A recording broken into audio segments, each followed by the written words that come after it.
In any hospital, the capacity to treat patients is limited by how many beds they have.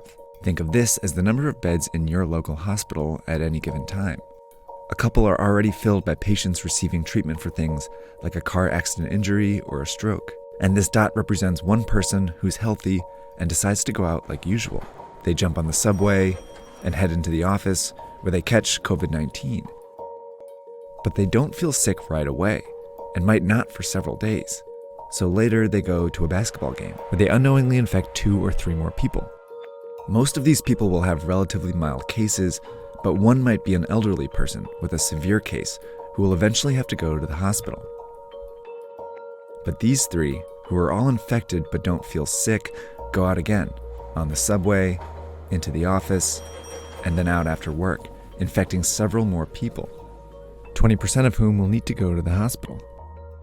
Over a short period of time, this process multiplies the number of people going to the hospital each day. Before long, the hospital is full and a crisis begins. People with severe cases of COVID-19 can't get treatment, and some who could be saved die.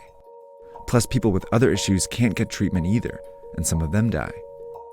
This surge of severe cases causes avoidable deaths. That's what happened in South Korea, Iran, and Italy, all of which went from 100 to more than 5,000 cases in less than 2 weeks. A lot of people died because they couldn't get into the hospitals.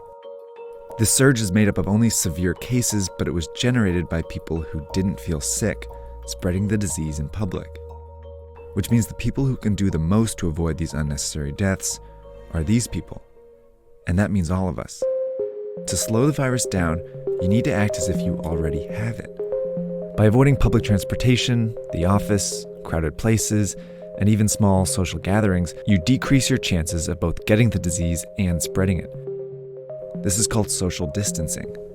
If enough of us do it, the virus still spreads, but much slower. Over time, many people might still get infected, but fewer severe cases show up to the hospital each day, never overwhelming the system.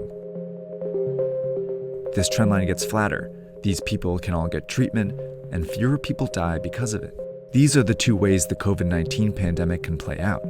But this one only happens if everyone does their part. And it's why experts and officials are urging people to flatten the curve by social distancing and staying home as much as possible.